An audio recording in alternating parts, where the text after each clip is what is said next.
வணக்கம் நண்பர்களே, நீங்கள் பார்த்துட்டு இருக்கிற மொக்க ரிவ்யூ எஸ்கே. நான் உங்கள் மிஸ்டர் ஃபேஸ்.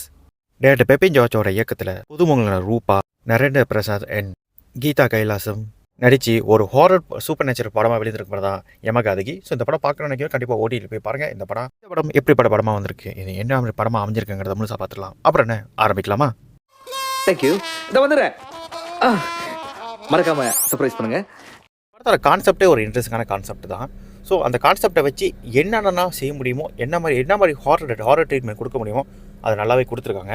அண்ட் படம் ஃபுல்லாக பார்த்திங்கன்னா பெருசாக ஜம்ப் ஸ்கேரு, உங்களை பயமுறுத்தக்கூடிய எந்த ஒரு ஹாரர் எலிமெண்ட்ஸ் பெருசாக இல்லைனாலும் இந்த படம் பார்த்திங்கன்னா அந்த ஹாரர் வைபுங்கிறத பக்காவாகவே பிடிச்சிருச்சு. நல்லா யோசிச்சு பார்த்தீங்கன்னா, உங்கள் வீட்டில் ஒரு பணம் இருக்குது, அந்த பணத்தை எடுக்க முடியாமல் நீங்கள் தவிச்சிக்கிட்டு இருக்கீங்க. அண்ட் சேம் டைம் வந்து பார்த்திங்கன்னா அந்த பணத்தை ரொம்ப நேரம் நீங்கள் உத்து பார்க்கவும் முடியாது. ஏன்னா அது ஒரு விதமான ஒரு பயத்தை கிளப்போம். ஸோ அந்த மாதிரி ஒரு ஃபீல் தாங்க. நீங்கள் 10 நிமிஷம் உட்காந்து அந்த டெட் பாடியை பார்த்துக்கிட்டே இருந்தீங்கன்னா, பவுஸ் பண்ணி பார்த்தீங்கன்னா கூட ஸ்டில் வந்து பார்த்திங்கன்னா ஒரு விதமான பயத்தை கிளப்பி விட்டுரும். நீங்கள் நார்மலாக பார்த்தா கூட உங்களை பெருசாக ஒன்றும் பண்ணாது. இந்த படம் வந்து அந்தளவுக்கு பயமுறுத்தக்கூடிய படம் இல்லை. பட் அந்த வைப்பு இருக்குல்ல, அந்த வைப்பை பக்காவாகவே வந்து பார்த்திங்கன்னா இந்த படம் ஃபுல்லாகவே மெயின்டைன் பண்ணியிருக்காங்க.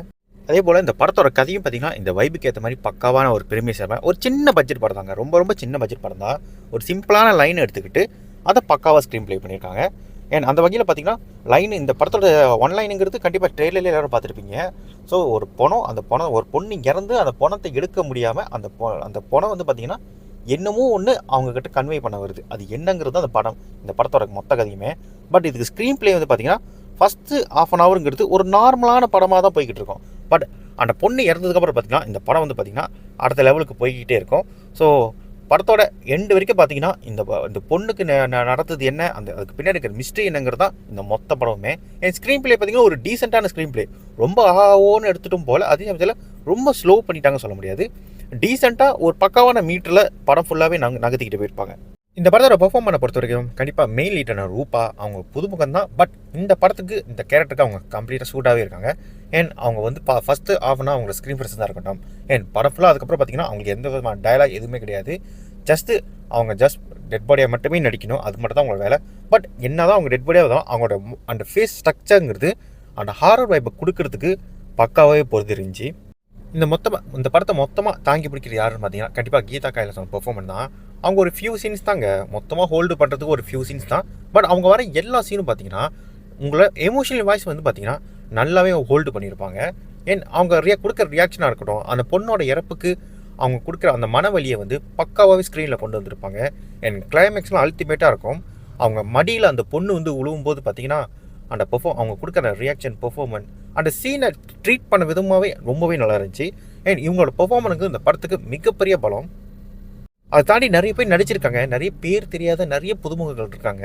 பட் இந்த படம் ஏன்னா சின்ன பட்ஜெட்னால நிறைய புதுமுகங்களை கேஷ் பண்ணியிருந்தாலும் சில பேர் நடிக்க கொஞ்சம் தடுமா இருக்காங்கன்னு கண்டிப்பாக ஸ்க்ரீனில் பார்க்க முடிஞ்சுது. பட் முடிஞ்ச வரைக்கும் அவங்க பெஸ்ட்டை கொடுத்து இந்த படத்தை ஓரளவு நல்லாவே நகர்த்தி கொண்டு போகிறதுக்கு அவங்களோட பெர்ஃபார்மன்ஸ் ரொம்பவே உதவியாக இருந்திருக்கு. முன்னாடி சொன்னது போல் இந்த படம் ஒரு ரொம்ப சின்ன பட்ஜெட் படம் தான். ஸோ இந்த படத்துக்கான சினிமோகிராஃபி, விஷுவல் எல்லாமே வந்து பார்த்திங்கன்னா ஒரு சின்ன பட்ஜெட்டுங்கிறனால பார்த்தீங்கன்னா முடிஞ்ச வச்சுக்க நேச்சர் லைட்டிங்கை நிறைய ஃபாலோ பண்ண பார்த்துருக்காங்க. எல்லா இடத்துலையும் பார்த்திங்கன்னா பெருசாக மனக்கட்டு எதுவுமே பண்ணியிருக்க மாட்டாங்க. ஒரு நேச்சர் லைட்டிங்கை ஒரு அது யதார்த்தமாக ப்ரெசென்ட் பண்ணுறதுக்கு என்னென்னலாம் பண்ண முடியும் அப்படிங்கிறத வந்து பக்காவாக பார்த்து பண்ணியிருக்காங்க. டெக்னிக்கல் வைஸ் வந்து பார்த்திங்கன்னா ஓன்னு சொல்லக்கூடிய அளவுக்கு இல்லைனாலும் இந்த படத்துக்கு இந்த ஹாரர் வைப்புக்கு என்ன மாதிரி ஒரு சினிமோகிராஃபி இருக்கணும், என்ன மாதிரி ஒரு விஷயத்தை சீக்வன்ஸை ப்ளேஸ் பண்ணுங்கிறத பக்காவாக பண்ணியிருக்காங்க. இந்த எடிட்டிங்கும் இந்த படத்தை ஒரு முக்கியமான ரோல் கண்டிப்பாக ப்ளே பண்ணியிருக்கு. ஜெஸ்ஸின் ஜார்ஜோட மியூசிக்குங்கிறது இந்த படத்துக்கு சாங்ஸ் பெருசாக அந்தளவுக்கு ஒர்க் அவுட் ஆகலைனாலும் படத்துக்கு பிஜிஎம்ங்கிறது ஓரளவு டீசெண்டாகவே பிளேஸ்மெண்ட் பண்ணியிருக்கு. ஒரு ஹாரர் படத்துக்கு என்ன மாதிரி ஒரு பிஜிஎம் இருக்கணுமோ அதை கரெக்டாகவே பண்ணியிருக்காரு. நிறைய சிச்சுவேஷனுக்கு வந்து பார்த்திங்கன்னா அவரோட பிஜிஎம்ங்கிறது சட்டலாகவே பக்காவாக ப்ளேஸ் பண்ணியிருக்காரு. ஸோ அப்படியே நெகட்டிவில் போவோம். ஸோ நெகட்டிவை பொறுத்த வரைக்கும் அவங்க எடுத்துக்கிட்ட மெயின் கான்செப்டான ஹாரர், இந்த படத்தில் ஹாரருங்கிறது எந்த அளவுக்கு இருக்குதுன்னு பார்த்தீங்கன்னா அவங்க ட்ரெய்லரில் எந்த அளவுக்கு இருந்துச்சோ அந்த அளவுக்கு தாங்க இருக்குது. அதோட எக்ஸ்டெண்டட் வெர்ஷன் தான் இந்த படத்தோட ஹாரரு. இந்த படத்துக்கு ஹாரர் இன்னமும் தேவைப்படுது. அவங்க பெருசாக ஜம்ப் ஸ்கேர் எதுவுமே பண்ணாலும் ஹாரர் வைப் என்ன தான் பிடிச்சிருந்தாலும் கூட இந்த படம் வந்து பார்த்திங்கன்னா ஹாரர் அவங்க எடுத்துக்கிட்ட அந்த ஜானருக்கு பார்த்திங்கன்னா இன்னும் ப்ராப்பராக அவங்க ட்ரீட் பண்ணியிருக்கலாம். ஸோ ஏன்னா இந்த படத்தில் என்ன அதுக்கான ஸ்கோப்புங்கிறது நிறையவே இருக்குது. பட் அவங்க ரொம்ப வந்து பார்த்திங்கன்னா நிறைய கான்ஃப்ளிக்டை பேசுகிறதுலேயே ரொம்ப கவனம் செலுத்திக்கிட்டாங்க. ஸோ ஹாரரை வந்து இன்னும் ப்ராப்பராக ஹேண்டில் பண்ணியிருக்கலாம், பட் மிஸ் பண்ணிட்டாங்க.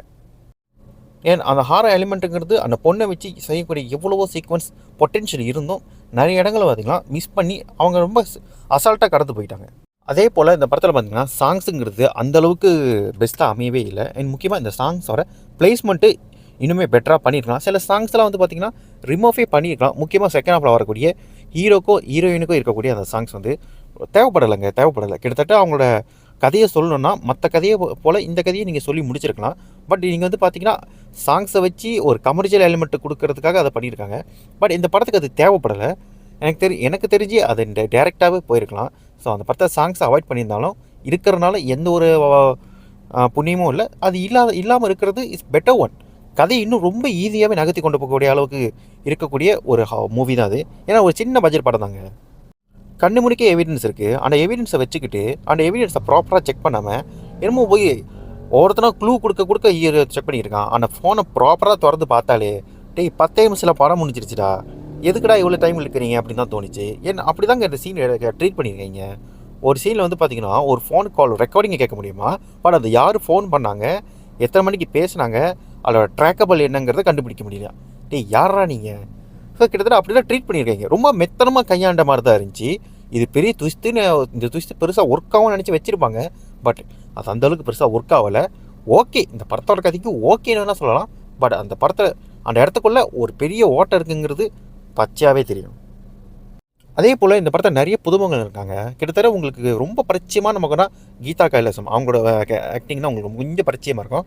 மற்றவங்கள பார்த்தா ரொம்ப புதுமுகம். அந்த ரூபாங்கிற அந்த மெயின் லீடு நடித்த பொண்ணுங்கிறது ஒரு நல்லா நினச்சி, அதேமாதிரி அந்த பையனும் நல்லாவே நடிச்சிருந்தான். பட் அதை தாண்டி பார்த்திங்கன்னா இன்னும் இந்த கதையை ஹோல்டு பண்ணுறதுக்கு ஒரு சில சீனியர் ஆக்டரை நல்லாவே ஹையர் பண்ணியிருக்கலாம். இன்னும் நல்லாவே இந்த படத்தை கொஞ்சம் ஃபாலிஷ் ஆக்கியிருக்கலாங்களா. பட் அன்ஃபார்ச்சுனேட் பார்த்திங்கன்னா சில பேரோட பெர்ஃபார்மன்ஸுங்கிறது இந்த படத்துக்கு செட்ஸாக ஒட்டலையோ அப்படிங்கிற ஃபீல் நிறைய கொடுக்குறோம். ரொம்ப அந்நியமாக இருக்காங்க அப்படின்னு தோண வச்சுது. எனக்கு கேட்டால் இன்னும் பெட்டரான ஒரு கேஸ்டிங் கொண்டு வந்திருக்கலாம்.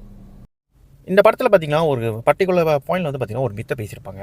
அதாவது ஒரு டோருக்கு பின்னாடி இருக்கக்கூடிய ஒரு கதவுக்கு பின்னாடி இருக்கக்கூடிய ஒரு மர்மம்னு பேசியிருப்பாங்க. பட் அந்த கதவுக்கான எந்த ஒரு ஜஸ்டிஃபிகேஷனும் கொடுக்கல. இஷ்டத்துக்கு எவனும் உள்ளே போகிறான் வரான் என்னென்னமோ பண்ணுறான்.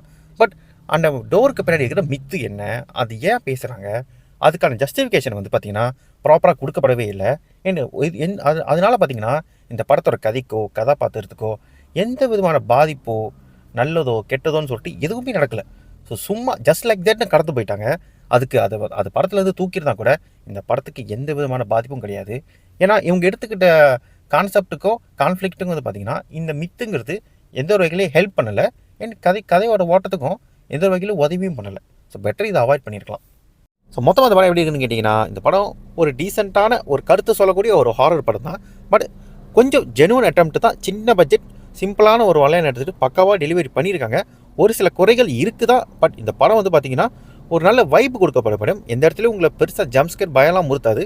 பட் நல்லா ஒரு ஒன் டைம் பார்க்கக்கூடிய ஒரு நல்ல படமாக தான் அமைஞ்சிருக்கு. ஸோ பார்க்கணும்னு நினைக்கிறவங்க ஓடிடியில் கண்டிப்பாக இருக்குது, போய் பாருங்கள். நான் வேறோட வீடியோ வந்து சந்திக்கிறேன். அப்புறம் என்ன, வரட்டா?